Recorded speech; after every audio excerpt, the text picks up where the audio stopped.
I was 18 years old when I got married.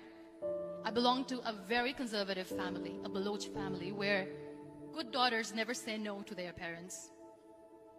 My father wanted me to get married, and all I said was, if that makes you happy, I'll say yes. And of course, it was never a happy marriage. Just about after 2 years of getting married, about 9 years ago, I met a car accident.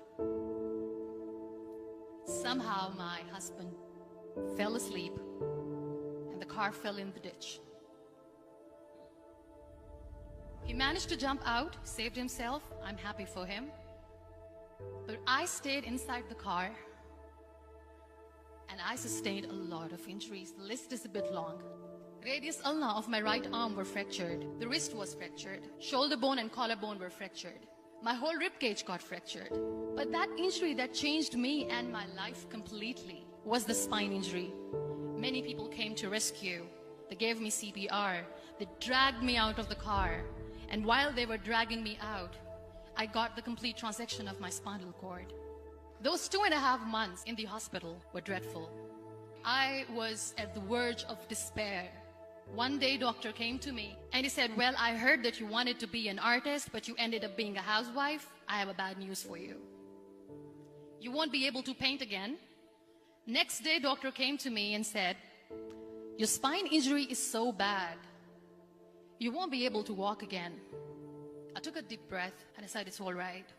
Next day, doctor came to me and said, because of your spine injury and the fixation that you have in your back, you won't be able to give birth to a child again.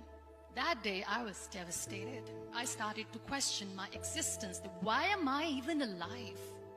So what kept me going was, one day I asked my brothers, I know I have a deformed hand, but I'm tired of looking at these white walls in the hospital and wearing these white scrubs.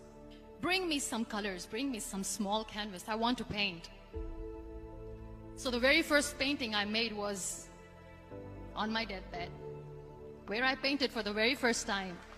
What an amazing therapy it was. Without uttering a single word, I could paint my heart out. I could share my story.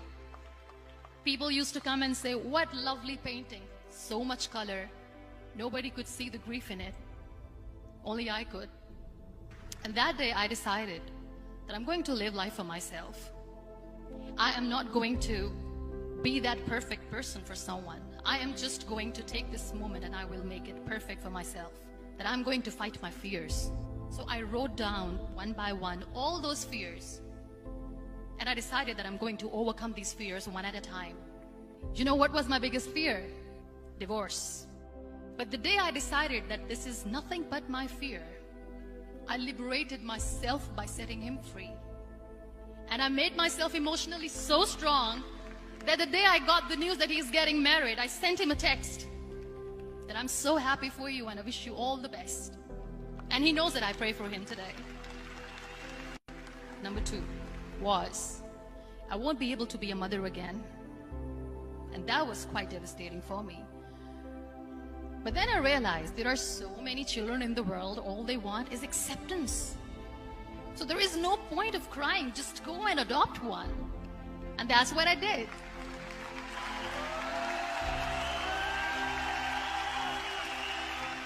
I gave my name in different organizations, different orphanages, and I waited patiently.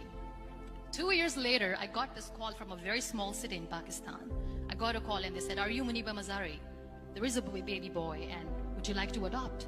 I could literally feel the labor pain. I said, yes, yes, I am going to adopt him. I am coming to take him home. And that day, I was 2 days old, and today he's 6. You know, when you end up being on the wheelchair, what's the most painful thing? People think that they will not be accepted by the people because we, in the world of perfect people, are imperfects. So I decided to appear more in public. I started to paint. I have done a lot of modeling campaigns. I decided that I'm going to join the national TV of Pakistan as an anchor person. I became the National Goodwill Ambassador for UN Women Pakistan, and now I speak for the rights of women, children. I was featured in BBC 100 Women for 2015. I'm one of the Forbes 30 under 30 for 2016. So when you accept yourself the way you are, the world recognizes you. It all starts from within. We have this amazing fantasy about life. This is how things should work.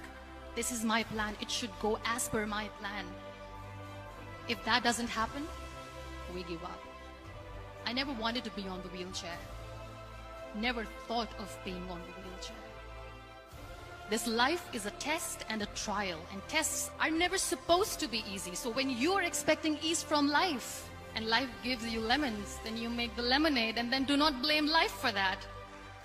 It is okay to be scared. It is okay to cry. Everything is okay, but giving up should not be an option. They always say that failure is not an option. Failure should be an option, because when you fail, you get up, and then you fail, and then you get up, and that keeps you going. Embrace each and every breath that you are taking. Celebrate your life. Live it. Don't die before your death. Real happiness lies in gratitude. So be grateful, be alive, and live every moment.